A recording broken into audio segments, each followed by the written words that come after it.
Persuading people to take the actions we want can be hard. Our teams and clients are bombarded with thousands of messages every single day. But there is a way for you to get above the noise. Stories. This is the Stories with Traction podcast, and I'm your host, Matt ZAUN. Join my guests and me as we unpack the power of storytelling. We'll talk about topics like leadership, sales, and marketing, all through the lens of strategic storytelling. Enjoy this episode. I am fired up for this episode. So here's why I'm so fired up. So literally just maybe 20 minutes ago, I had a terrible customer service experience. Absolutely terrible. Now, this experience was with my bank, and it was so bad, I was even considering in my mind, should I pull all my money and go to another bank? Okay, so it was egregious. So I'm excited to have today's guest on to unpack elements of customer service in a big way. So today I have ROCCO MATTEO, and ROCCO is the managing partner of E3 Consulting, and he frequently speaks on strategic planning, the art of retail, and communication. Welcome, ROCCO. Great to be on. Thank you so much. This is like the perfect time to have you on. I kid you not. Right before we hopped on, I had this absolutely terrible experience. I called my bank.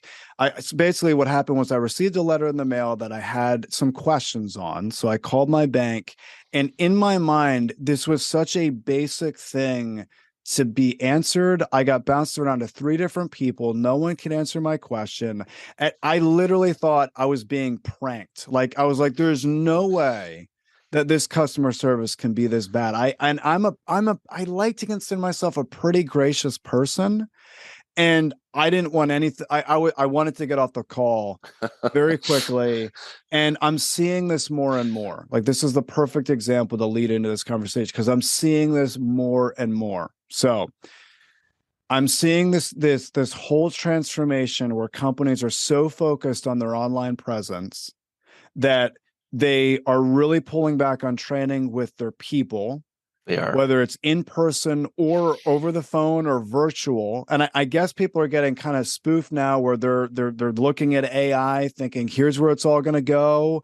We're not going to really need people soon. And they're investing so heavily that they're very much neglecting their people, and they're losing business because of it. They are. And Matt, you're not the only one. I just wanted to reassure you, you're not the only one going through those kind of experiences, whether it's at your bank, whether it's at your local grocery store, or whether it's at the mall. Unfortunately, yes, we do have a labor shortage. I mean, this is talked about worldwide, especially here in North America. It's something that we talk about all the time. But I'm kind of tired of hearing that, because yes, there's a labor shortage, but we kind of put too much emphasis on what we need.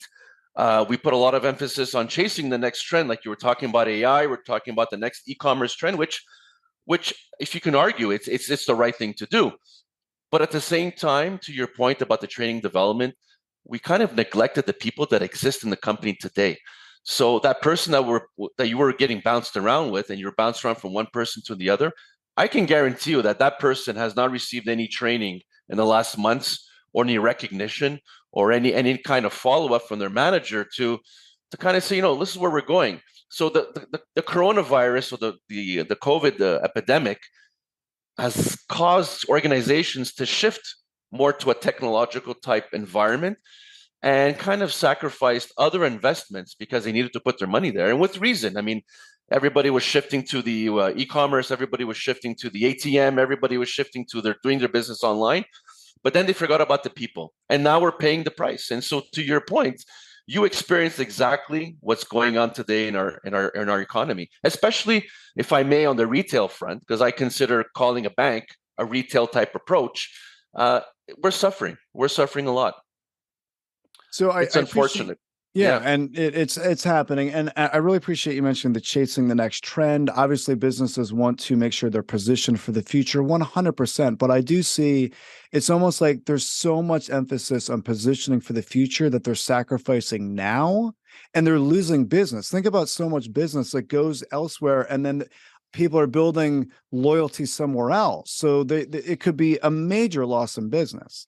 And we can't really talk about retail without bringing up the big dog, right? Amazon. But I do want to Right. talk about the psychology I'm seeing, because I do see some changes regarding Amazon. So obviously there's an unbelievable amount of convenience. I mean, as far as There the is. shipment time, it's incredible. One of the things I've noticed, though, is I have purchased, and this is not a one-time thing. This has happened again and again and again, where I purchase something, it's not exactly the way the description let me on to believe. So now I need to return it. So now my time goes into the return, and there's different ways to return. But I've started to see that it's culturally, we might be trending in some categories back to in-person retail. Right now, obviously, Amazon is probably going to be here for a long time, and there's a lot that they're going to be doing in the future. Absolutely. But could we potentially trend to certain categories where people need to be physically present to do that? 100%. And don't get me wrong. I mean, Amazon is the giant. Amazon is the reference for e-commerce. I mean, their process is flawless. I mean, I've purchased stuff on Amazon. My whole family's purchased stuff on Amazon.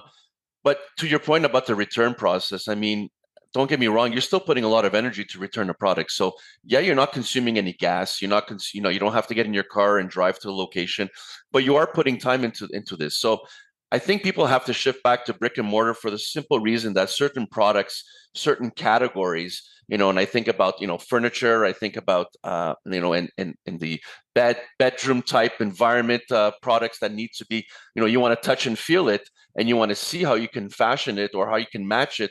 I think you got to be in a certain brick and mortar location to do that, and getting some expertise from the employees to help you make the right choice. I think there's an added value there. So there's definitely going to be some categories where the shift is going to go back to brick and mortar, and organizations and CEOs of today. And I speak to many CEOs, I speak to a lot of business owners, and I keep telling them, you're forgetting about the customer, you're forgetting about the people in your store. I said in 2023 going forward, your 3-year plan going forward, what are you doing for your people? What are you doing for your customer? And who is your customer? Do you know who your customer is? If it's a transactional customer, fine. If it's not a transactional customer and you put too much emphasis on the transaction, how are you going to turn that customer back to you and not lose business, to your point? So these are very, very essential, fundamental things that we have to think about going forward.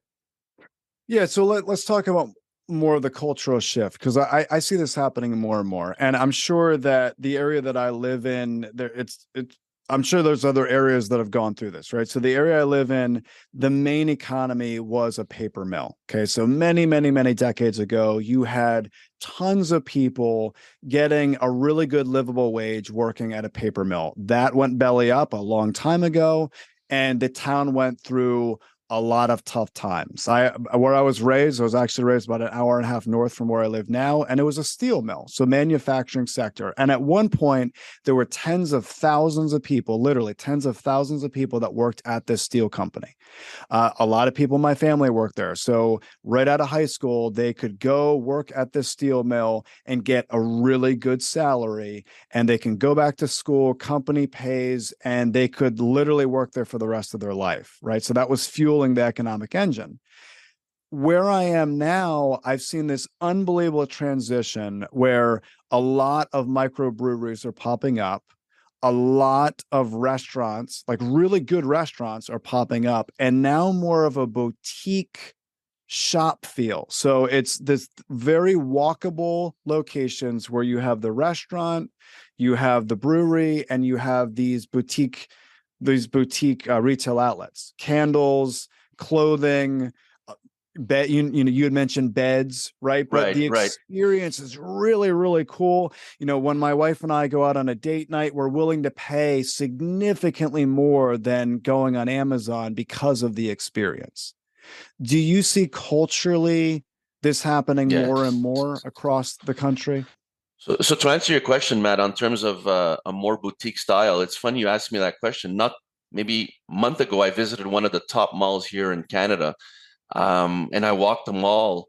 And I usually when I walk a mall, I walk it 2, 3 times because I really need to see who's a new kid in town, who's a new store. What are the promotions? What are people doing? What's the merchandising styles? It's my passion, right? This is what I do, and I counted, and it's no word of a lie. I counted about 7 new stores in different markets with different products that were exactly to your point, boutique style locations. And I think people are kind of getting fed up with those mass merch retailers, mass market retailers, and they want that personalized experience. They want the expertise, and they want the original type product to be different. And they're looking for that recognition, and it makes them feel a lot better. So if it was from coffee to clothing to candles to cosmetics, and these are very independently owned locations with entrepreneurs trying new things, and it kind of fascinated me because it brought a different look and a different feel to that shopping mall. So to your point, you're actually bang on because we're shifting to that a lot, and this was something that was present, I would say 20, 25 years ago, and then we lost it with the big box trend in the last 20, 25 years.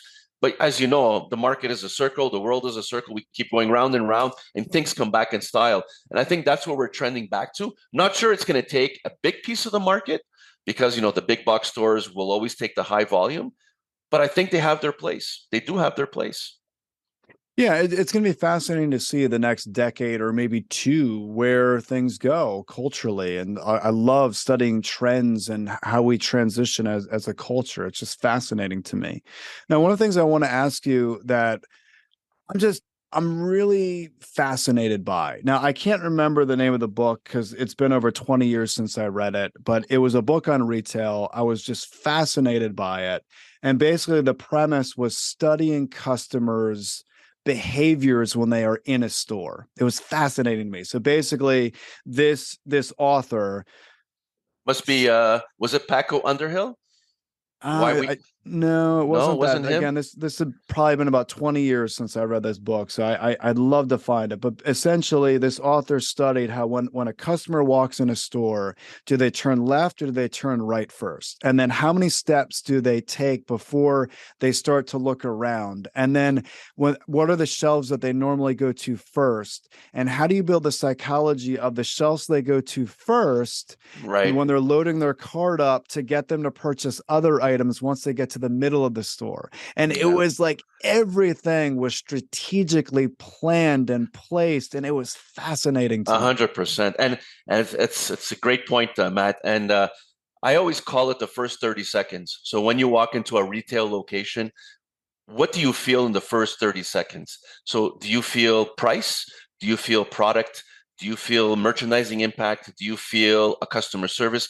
So what are your feelings in the first 30 seconds? And I always tell them the Walmart story. It's a very quick story. And why do people think that at Walmart you get the best service and the best price? Well, when you walk into Walmart, the first thing there is the greeter.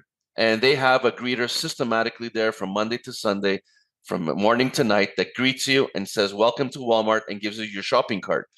You don't have that in every location. Second thing, why do they have the best price? Well, the first 12 products when you walk into a Walmart on your right, like you mentioned, you have diapers, you have coffee, you have juice, you got liquor, you got pop, soda pop, and those are the best prices you can get in USA at that moment. So you walk in the location, your first perception is, "Oh, I'm getting a good price here." Second, you were told, "Welcome to Walmart." So you're shopping, your whole customer journey within the location at Walmart is you're thinking it's the best price and it's the best service. Well, I can guarantee you one thing. Try to find someone in Walmart after you pass the line there for help. You're not going to find anybody. Try to compare prices within the Walmart.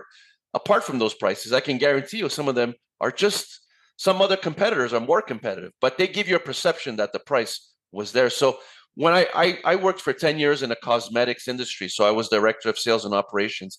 And the first thing I told the people, I said, when people walk into a cosmetic store, they need help. They need expertise. So yes, there's a welcome approach. Yes, you have to welcome the customer. But one of your first things you have to tell the customer is, how can I help you be a better person today? That's why they come into your location. So whether if it's cosmetics, it's expertise. When it comes to Walmart, it's volume and price. When it comes to the bedroom set environment, well, it's more, what is your budget? So every customer that walks in, your merchandising impact or your customer service impact or your store environment impact has to be geared to the need of that customer that you're targeting. So that's essentially what it boils down to. And to your point about the bank, that's what we're not doing today anymore. All right, so there is so much I want to unpack with what you just said. All right, so Exactly. let's talk about a few of these things. So you had mentioned first 30 seconds you walk in and you can quickly tell, price, product, customer service. You mentioned a few things. Right. So a question for you. So let's talk about speed, Mm-hmm. price, and customer service. So the three of those: speed, price, customer service. Do you think a business can have all three, or they're only allowed to pick two to make it a viable business model? Speed, price, and customer service. The one retailer that comes to mind that probably, and there's very little retailers that can do that, but there's one retailer that comes to mind is Costco. I think Costco at some point has all those three factors in their business model. You have the best price, you have service because it's quick. So you have the merchandise, you have all the quality you need. So they kind of tick all the boxes. But at the end of the day, I would find it very difficult for every retailer to tick all the three boxes. A customer will probably sacrifice your other two mentioned points if you're giving them the service and if you're really satisfying their needs. So if you're waiting in line at a store and you know that you get the best price, but it's taking too long, you kind of have a different feeling of that location. If you're going into a store, you don't have the best price, but the person that served you really gave you everything you wanted, really gave you all the needs you need, really satisfied all your needs, and really made you a loyal customer, I can guarantee you that that part of the equation will outweigh the other two factors that you mentioned. But getting back to Costco, I mean, they kind of have it down packed. I think their model is really strong. They keep getting better. They keep improving themselves. I think their operations are geared to those three factors that you mentioned, and I think a lot of retailers struggle with that. But I would not recommend to try to be the best at all those three. I would really try to recommend and start with what the customer wants and what your vision of the organization is to your customer. Yeah, it's a really good point. That's a really good point. Let's talk about a couple of questions. So first, I Sure. have a comment, and then regarding questions. So the comment is, there is a grocery store that I've been going to now for years and years and years. It's called Wegmans. They Right. have a fairly big presence on the East Coast of the U.S. And what fascinates me about Wegmans is whenever I walk up to an employee and I say, "Hey, where is blank?" Doesn't matter what employee, it doesn't matter if they have a cart and they're stocking shelves, they'll say, "Let me show you." Mm-hmm. And they will walk, even if it's all the way across the entire store, for that $2 tube of toothpaste that I didn't know where it was because it's a new whatever. They have been coached. They had to have been coached that if we lose a customer, we're losing on thousands and thousands of dollars a year. It doesn't matter if it's a 30-cent item.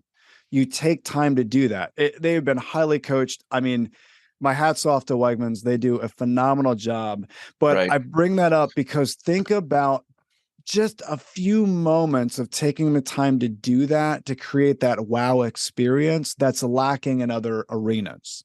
Yeah. No, yeah, Go go ahead. ahead. Sorry. No, I'm No, no, sorry. go ahead. No, no, go ahead. I would have to say right off the bat that that's part of the culture. And when I talk about culture, this might sound cliche, but it's really top down, top to bottom employees, from the CEO all the way to your part-time cashier that works at Wegmans. I mean, this is part of the culture. And getting back to my example of the cosmetics chain that I worked for, we revamped the whole sales culture. We revamped the whole customer service approach. And I left in 2009, and still till today, that banner or that cosmetics chain is in the top 5 customer service approach here in Canada year after year.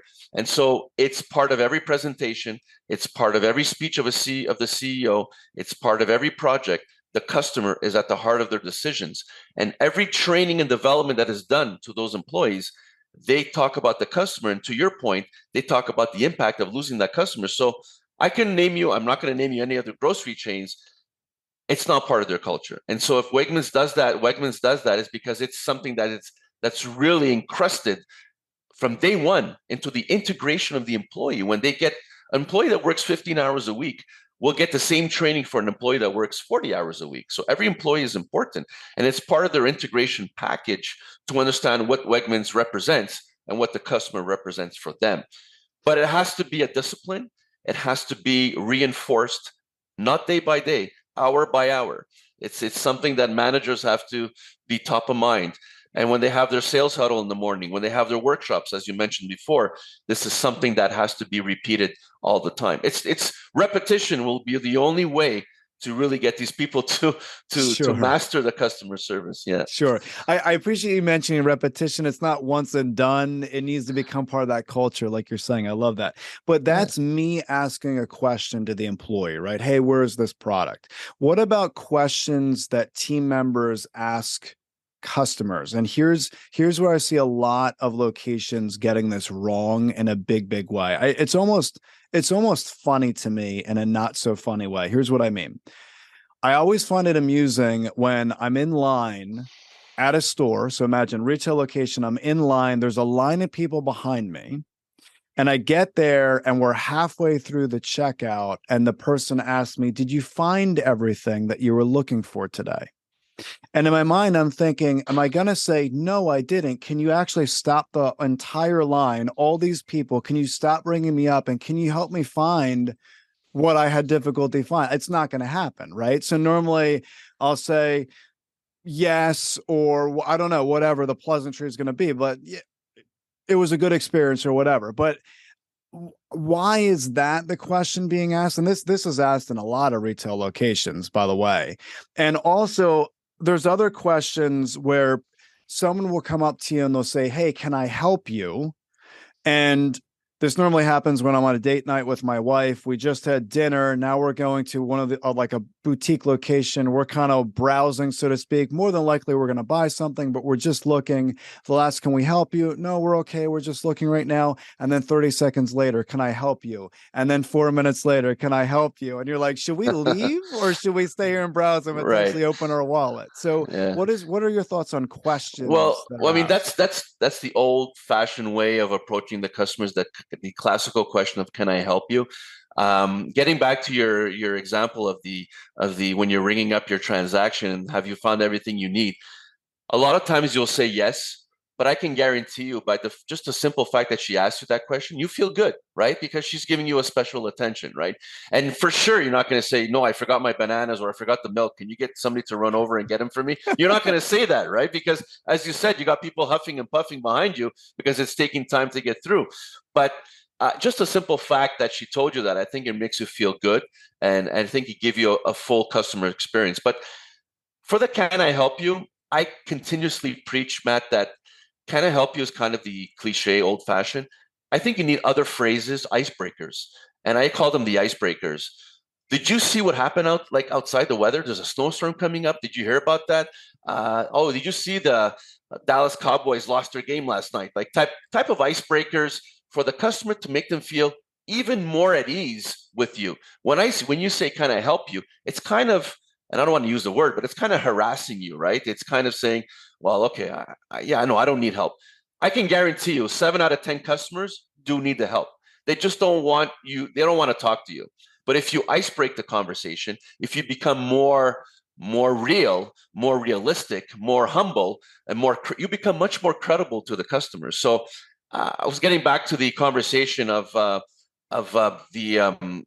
I was in cosmetics, a lot of times that's what I would tell them: make it an icebreaker. When I worked in the hardware industry, I always tell them, make it an icebreaker. "How's your project coming along?"